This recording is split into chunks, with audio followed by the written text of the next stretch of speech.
The Naughtiest Girl in the School, Chapter 5. If you haven't seen previous chapters, the link is given in the description. Chapter 5. Elizabeth is naughty. Elizabeth pushed open the door and went into the big drawing room. It was a lovely room with a few beautiful pictures on the walls and glowing cushions on the chairs and the couches. The two mistresses were sitting on the chairs near the window. They looked up as Elizabeth came in.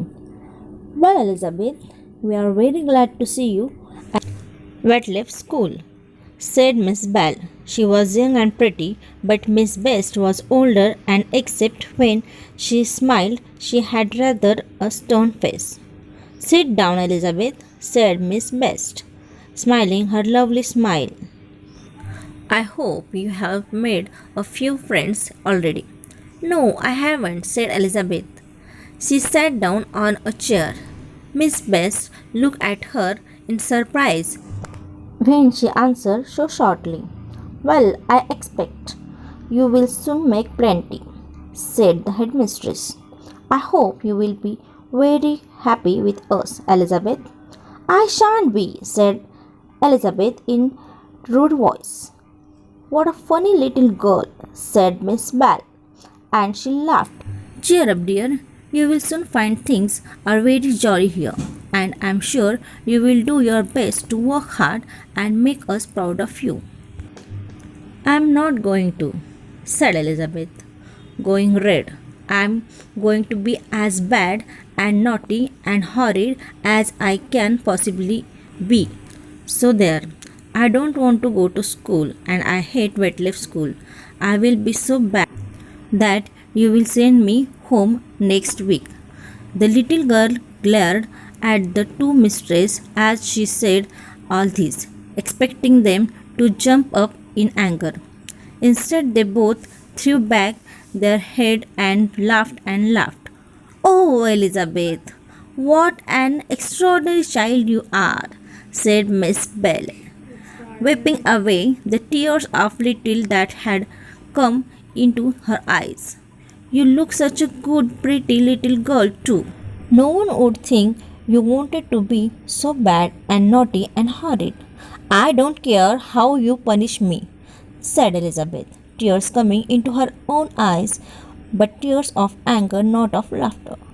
"You can do all you like. I just shan't care." "We never punish anyone, Elizabeth,"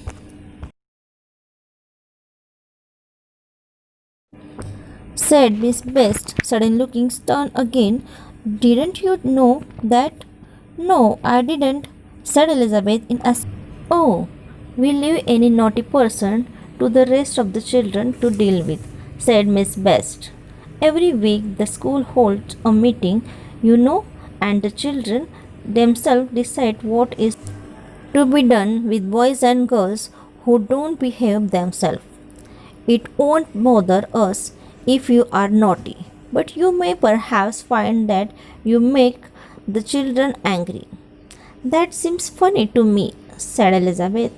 "I thought it was always the teachers that did the punishing." "Not at Whitleaf School," said Miss Bell. "Well, Elizabeth, my dear, perhaps you would go now and tell the next child to come in, will you? Maybe one day Whitleaf School will be proud of you, even though you are quite sure it won't." Elizabeth went out without another word. She couldn't help liking the two mistresses, though she didn't want to at all. She wished she had been ruder to them. What a funny school this was. She spoke to Helen outside the door. "We are to go in now," she said. "The Beauty and the Beast are waiting for you." "Oh, you naughty girl," said Helen with a giggle. "Miss Bell and Miss Best, the Beauty and the Beast? What is rather clever of you to think of that, Elizabeth." Elizabeth had meant it to be very rude. She did not know enough of other children to know that they always loved nicknames for their masters and mistresses. She was surprised that Helen thought her clever, and secretly she was pleased. But she stuck her nose in the air and marched off. She wasn't going to be pleased with anything or anybody at Wetliff School. She wandered round by herself until the super bell went at 7 o'clock. She felt hungry and went into the dining hall. The children were once more opening their tins of cakes and a lively chatter was going on. It all looked very jolly. There was big mugs on the table and big jugs of steaming hot cocoa here and there. There were stewed fruit. The children sat down and helped themselves. Nobody took any notice of Elizabeth at all, till suddenly Helen remembered what she had called Miss Bell and Miss Best. With a giggle, she repeated it to her neighbor, and soon there was laughter all around the table. The Beauty and the Beast, went the whisper, and chuckles echoed around. Elizabeth heard the whispers and went red. Nora O'Sullivan laughed loudly. It's a jolly good nickname, she said.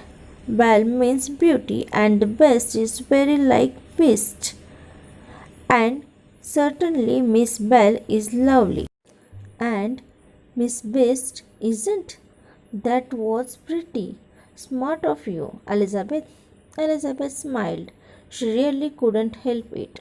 She didn't want to. She wanted to be as horrid as possible. But it was really very pleased to have everyone laughing at her joke. It's quiet though, she thought. I mean to be horrid and rude, and the others just think it's funny. I guess Miss Bell and Miss Best wouldn't think it was funny though. Nobody offered Elizabeth any of their goodies, and she did not like to offer her, for her felt sure everyone would say no. The meal went on until 7:30, and then after grace was said, the children all got up and went to the playroom. When's your bedtime? Said Nora to Elizabeth. I expect it's 8 o'clock. You'd better see. The times are on the notice board over there. My bedtime is at 8:30, and when I come to bed, I expect all the rest of you to be safe in bed. I don't want to go to bed at 8 o'clock, said Elizabeth indignantly. I go to bed much later than that at home. Well, you shouldn't then, said Nora. No wonder you are such a cross patch. My mother says that late hours make children stupid, bad tempered, and slow. Elizabeth went to see the times for going to bed. Hers was, as Nora had said, at 8 o'clock. Well, she wouldn't go. She would be naughty.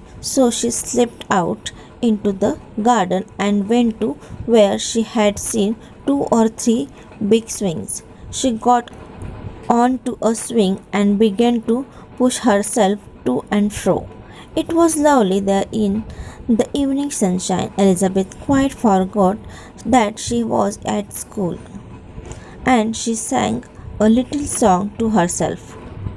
A boy came into the place where the swings were and stared at Elizabeth. What are you doing here? He said. I bet it's your bedtime. Mind your own business, said Elizabeth at once. Well, what about you going off to bed and minding yours? Said the boy. I'm a monitor, and it's my job to see that people do what they are told. I don't know what a monitor is, and I don't care, said Elizabeth rudely. Well, let me tell you what a monitor is, said the boy, who was just about Elizabeth's size. It's somebody put in charge of other silly kids at Wetliff to see they don't get too silly. If you don't behave yourself, I shall have to report you at the meeting. Then you will be punished. Poof, said Elizabeth, and she swung herself very hard indeed. Put out your feet, and kicked the boy so vigorously that he fell right over. Elizabeth squealed with laughter, but not for long. The boy jumped up, ran to the swing, and shook Elizabeth off. He caught hold of her dark curl and pulled it so hard that the little girl yelled with pain. The boy grinned at her and said, "Serve you right.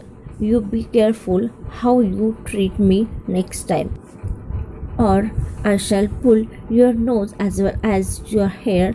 Now, are you going in or not?" Elizabeth ran away from him and went indoors. She looked at the clock. 8:15. Perhaps she would have time to go to bed before that horrid Nora came up at half past. So she ran up the stairs and went to bedroom number 6. Ruth, John, Belinda, and Helen were already there, half undressed. Their curtains were pulled around their cubicles, but they were talking hard all the same. Elizabeth slipped into her own cubicle. "You are late, Elizabeth," said Ruth.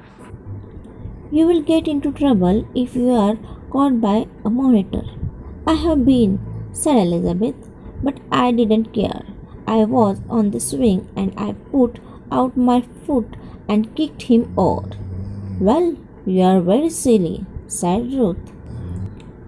"You will get into trouble at the meeting if you don't look out, and that's not pleasant."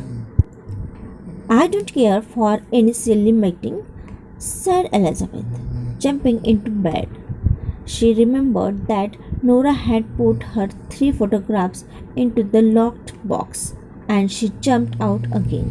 She went to the box and tried to open it, but it was still locked. Nora came in at that moment and saw Elizabeth there. "Hello, kid," she said.